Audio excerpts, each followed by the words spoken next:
नमस्कार।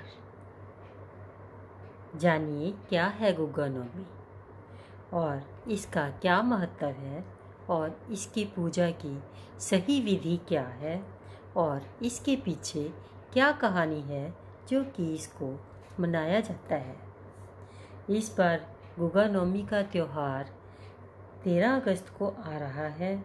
इस दिन गोगा जी और नाग देवता जी की पूजा की जाती है। हिंदू धर्म के अनुसार नाग देवता जी की पूजा की जाती है।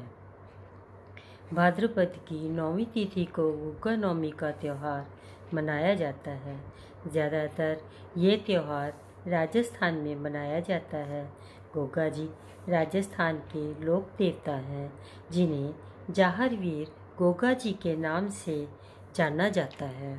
गोगा जी का जन्म राजस्थान में हुआ था, इसीलिए राजस्थान में हनुमानगढ़ ज़िले में एक शहर है गोगामेड़ी, जहाँ पर भादों में खूब मेला लगता है और इसको हिंदू मुस्लिम दोनों भी बड़े प्यार से और हर्षोल्लास से मनाते हैं। इसकी पूजा की विधि इस प्रकार है। रात को काले चने भिगो दो और सुबह उठो, नहा धोकर साफ कपड़े पहन लो और सिर धोना मत भूल लो। और फिर जो भी प्रसाद आपके घर में बनता है, चाहे खीर, पूड़े, सेवियाँ, गुलगुले, जो भी बनता है, वो सारा प्रसाद और कच्ची लस्सी लेकर आप मंदिर जाओ और वहाँ पे गुग्गा माड़ी के ऊपर ये सारा प्रसाद चढ़ाओ। और फिर बाद में जब आप घर वापस आते हो तो थोड़ा सा कच्ची लस्सी अपने साथ वापस ले आओ, तो कि घर में आके उसका छिड़काव हो सके। ये त्यौहार रक्षाबंधन से शुरू होता है और 9 दिनों तक चलता है, इसलिए इसको गुग्गा नवमी का नाम दिया गया है। अब इसकी कथा या कहानी या इसके पीछे क्या कहानी है। गुग्गा नवमी का विषय एक बहुत पुरानी कहानी के साथ जुड़ा हुआ है। गोगा जी मारू देश के राजा थे। उनकी माता वात्सल देवी निसंतान थी और गुरु गोरखनाथ जी की परम भक्त थी। एक बार बाबा गोरखनाथ जी अपने शिष्यों सहित वात्सल राज्य में आए। जब रानी को पता चला, वो बहुत प्रसन्न हुई। तो बाबा गोरखनाथ जी ने अगले दिन अपने शिष्यों को भिक्षा मांगने के लिए या परिक्रमा लगाने के लिए उस शहर को भेज दिया। वह भिक्षा मांगते मांगते राजमहल में चले गए और रानी से भिक्षा मांगी। तो रानी ने उनको खूब सारा धन और हीरे जवाहरात काफ़ी कुछ दिया। पर गोरखनाथ जी के शिष्य ने कहा, माता, मैंने तो आपसे धन दौलत नहीं मांगा है, मुझे तो थोड़ा सा अनाज चाहिए। तो रानी ने कहा, अनाज तो सारा गोदाम में पड़ा है, तो फिर हमें तो गोदाम में जाना पड़ेगा।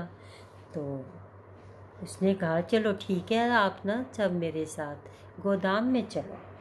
तो वो उनके साथ गोदाम में चला जाता है और वहाँ महारानी कहती हैं, तुम अपना पात्र आगे करो।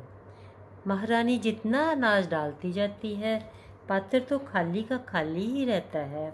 सारा गोदाम खाली हो जाता है, पर वो पात्र तो भरता ही नहीं है, वो खाली ही रहता है। रानी को शक हो गया और उसने सोचा, ये तो कोई ज़रूर पहुँचे हुए साधु हैं। तो महारानी ने उनसे क्षमा मांगी और उनसे कहा कि मैं निसंतान हूँ, मुझे संतान न होने का बड़ा दुख है। तो शिष्य ने रानी से कहा, आप गोरखनाथ जी से मिलिए, वो आपकी सारी मनोकामनाएं पूरी कर देंगे। ये सुनकर रानी अगले दिन गोरखनाथ आश्रम में जाने के लिए तैयार हो गई और गोरखनाथ जी ने जब महारानी को देखा और उसे ने कहा, मैं तो आपके बारे में सारी बात पहले से ही जानता हूँ, बताइए आपको क्या चाहिए। तो रानी ने कहा कि मैं तो निसंतान हूँ, मुझे संतान चाहिए। तो उन्होंने रानी को प्रसाद के रूप में एक फल दिया और एक आशीर्वाद दिया कि तुम्हारे जो भी पुत्र होगा वो बहुत वीर होगा, वो नागों को वश में कर सकेगा और बहुत ही शिरोमणि होगा और युगों युगों तक लोग उसकी पूजा करेंगे। तो कुछ समय बाद उनके घर में एक पुत्र ने जन्म लिया जिसका नाम गोगा रखा गया। गोगा तब से आज तक गोगा नवमी का त्यौहार मनाया जाता है और कहा जाता है कि ये जो त्यौहार है ये पुत्र प्राप्ति के लिए किया जाता है। इसके बारे में एक जयकारा भी है, गोगा जी महाराज की जय हो, नीले घोड़े वाले तेरी जय हो, जहार वीर गोगा जी की जय। नमस्कार। यहीं पे मेरी कथा समाप्त होती है।